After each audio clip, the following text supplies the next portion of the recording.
talking about Yager and the players that you were coaching. And Dave, I'm thinking of you as well. You've coached many great people, great players. Um, Talk about a couple of them, both of you, that really impressed you. I know, Dave, you've been all over the world coaching. Coach Malkin as a minor hockey player, literally. But Tom and being on the bench with a guy like Lundqvist and whatever, what was that like, and what distinguished them in terms of them being so good that you appreciated? I'll defer to Dave to start that one off, and I'll follow up. Well, I've been lucky to coach some guys that are considered to be superstars. Yes, and they were great to coach, but I always focus on players a little differently. Like I was very fortunate in my career to coach Dave Tippett. I coached Dave with the '84 Olympic team. He was our captain, and such a mature guy for a 20-year-old. Like it's amazing for a kid 20 years old. This guy was like he was 40. He had this maturity off the ice and on the ice. He was absolutely. He managed the game. He was. If you needed if you had a defenseman pinching, Tipper was back. If you had a problem in the corner in your own end and somebody lost D side, Tipper showed up. Like he was just one of those guys who was a terrific hockey player. Never got a lot of accolades for the player he was, but I knew when I first coached him, he would become a coach because he had just that kind of a mind. So Dave Tippett's a guy who stands out for me. And another guy who stands out for me is people wouldn't know it. It's Willie Desjardins. I coached Willie with the University of Saskatchewan, and such an unbelievable player. Again, just like Tipper, so damn smart. Like he understood the game, helped people on the ice, was always there in critical moments. And I knew right then too he would become a coach, and he's become a great coach. So when I look at my career, I kind of identified with people like that. I mean, I've been lucky. I've coached Wayne Gretzky at a world championship. That was kind of nice, I guess. And people like that, Mark Messier. I've like Tom. I've coached some great players. I always kind of fall back into guys that I think were guys that managed the game for others and played so smart. Another name. You would never know this name. You won't know this name at all. Actually, his name is David Vaborny, a Czech player. He came over to Columbus with the Blue Jackets when we were an expansion team, and David came over and played 2 years for me. And little guy, not fast, not big, not strong.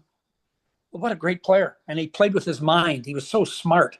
So I always relate to those kind of players that I felt had something special beyond electrifying skills and being game breakers. These are guys that were there every night in the toughest games.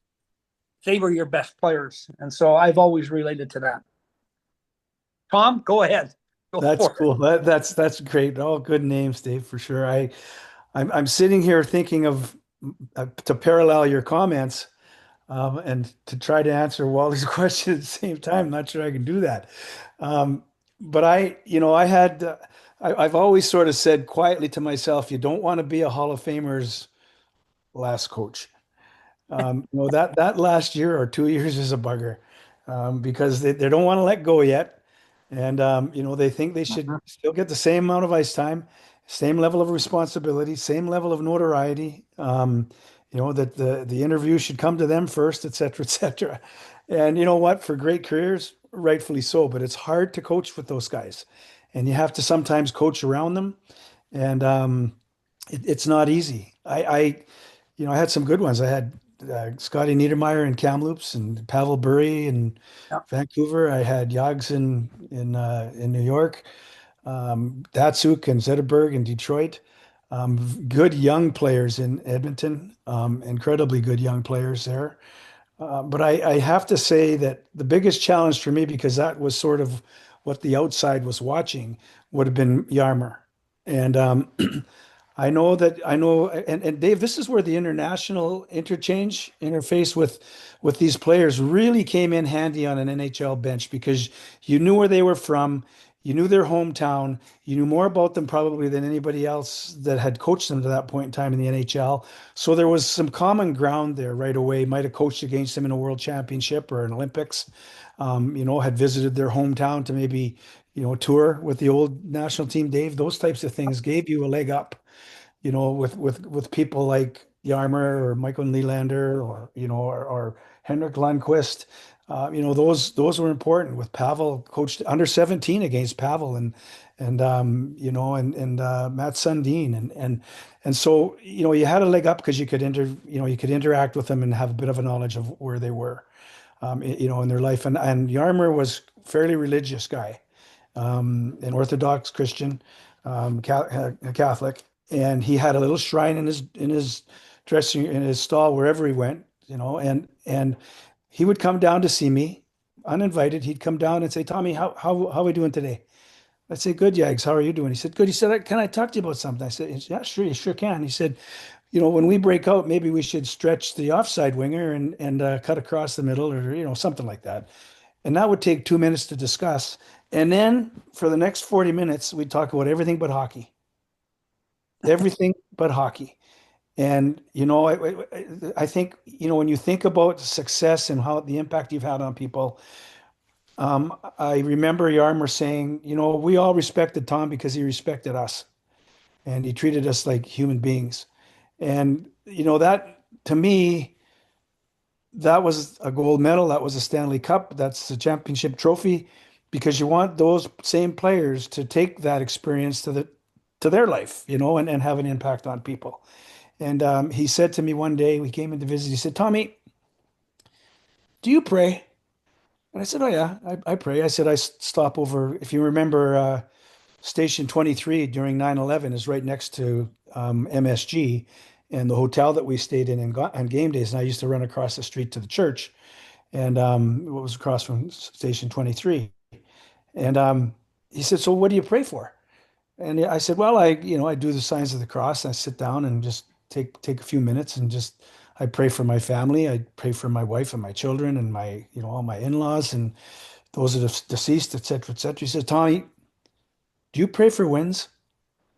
And I said, "Yags, no, I don't." He said, he throws his arms up. He said, "Tommy, Tommy, Tommy, you've got to pray for wins. It's okay. He'll deliver on the wins, but if you don't ask, you're not going to get them." He said, "Please start praying for wins." And so that was an example, Wally, of the type of relationship you can have with people. And Brent talked about Sean Avery, who in doing my research before he came to us in New York, it wasn't glowing, but we enjoyed each other. We enjoyed each other. We treated each other like humans. Sean would kind of go outside the guardrails from time to time, and we would deal with that. But yeah, I think it's just the bottom line is that you got to respect your players, demonstrate that respect, show some knowledge of their history as players, and what they've done in the league and what they're capable of doing, and continue to help them get there. And I think most of those guys would play for people like that. Tom, when you were talking about do you pray, I think I have to share this because it has to do with a coach's foundation for playing and a player's foundation. And um, I know that winning, like the score clock, that's what it's all about. But the process, uh, you're going to win if you pray for the right things. Mhm. And when I played with the national team, my parents were from the Ukraine. They never watched me play hockey much growing up. And when I did play the 1 year for Father Bauer in the national team, um, my father took the train from Wadena, Saskatchewan to Winnipeg. We played the Russians on a New Year's Eve. And, he watched the game. It was one of the very few games we ever beat the Russians.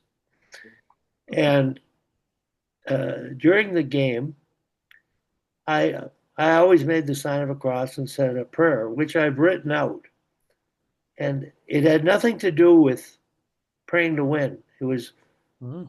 praying for the beauty of the game and both teams to push the other to be their best and please everybody and entertain everybody and for the safety of everybody to go to the limit.